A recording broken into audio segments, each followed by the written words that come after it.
Anushka et Matti font route à part pour quelques nuits. Même s'il n'aime pas prendre l'avion, Matti veut faire un petit détour avant d'arriver au Japon. Il a très envie de découvrir la Corée du Sud non loin de là, alors il quitte Shanghai un jour avant Anushka.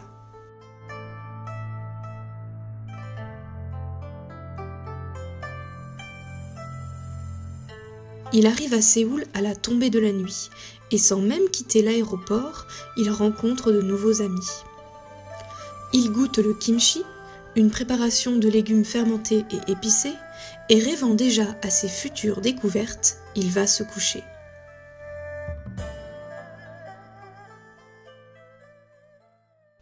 Le lendemain, il part explorer la capitale, marquée par sa diversité architecturale.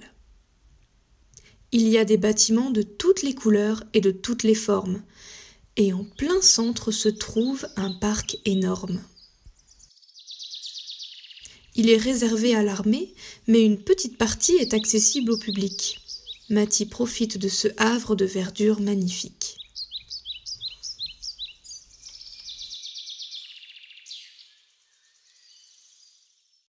Pendant ce temps, en Chine, Anushka n'est pas encore partie. Elle se dirige d'un pas tranquille jusqu'au terminal du ferry.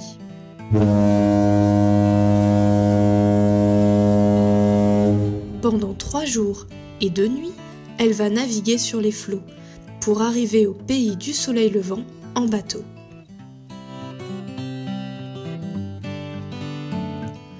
Le navire lève l'ancre à midi et quitte lentement le port. Anushka goûte la nourriture qui est servie à bord. Pouah!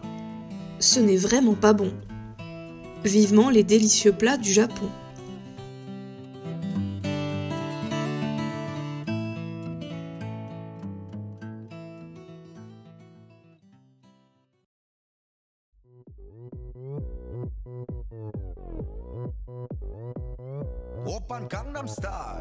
De l'autre côté de la mer, Matti poursuit son exploration.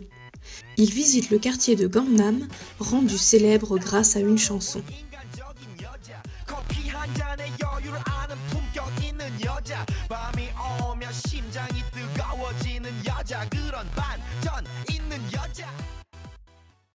Le lendemain, il part visiter la frontière qui sépare les deux Corées. Quelle tristesse que celle du Nord semble à jamais fermée.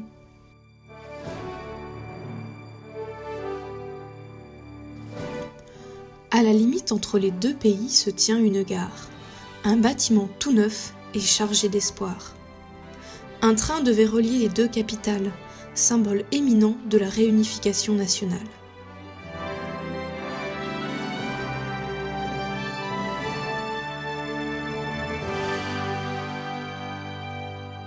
Mais ce beau rêve semble évanoui, et la gare, vide, n'a jamais servi.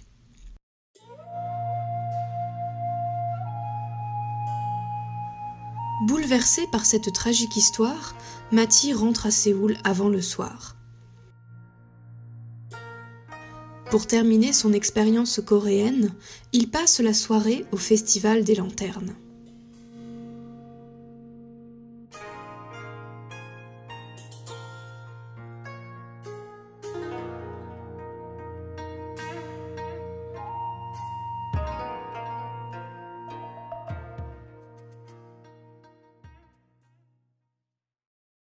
De son côté, Anushka aussi a fait des découvertes.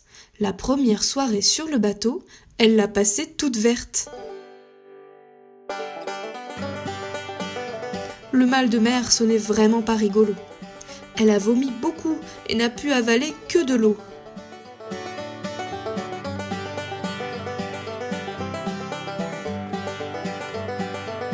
Enfin, elle a essayé de s'amuser de ce drôle d'état, contrairement à une autre passagère qui semblait au bord du trépas.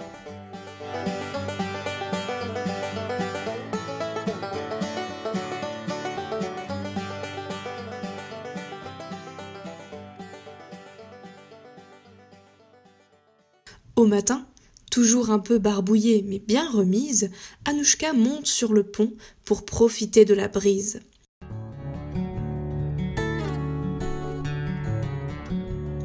Le soleil accompagne le bateau, et le roulis des vagues n'est plus si gros.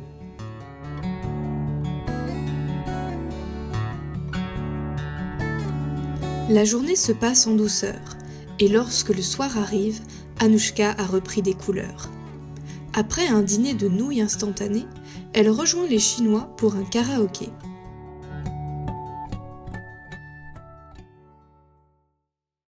Il reste à nos amis une nuit à passer, l'une sur un bateau et l'autre en Corée. Mais pour qu'enfin ils puissent se revoir, il leur faut attendre la prochaine histoire. 오빤 강남 스타일 강남 스타일 낮에는 따사로운 인간적인 여자 커피 한 잔에 여유를 아는 품격 있는 여자 밤이 오면 심장이 뜨거워지는 여자 그런 반전 있는 여자 너는 선호해 낮에는 너만큼 따사로운 그런 선호해 커피 식기도 전에 원샷 때리는 선호해 밤이 오면 심장이 터져버리는 선호해 그런 선호해 아름다워 사랑스러워 그래 너 그래 바로 너 아름다워 사랑스러워 그래 너 그래 바로 너 지금부터 갈 때까지 가볼까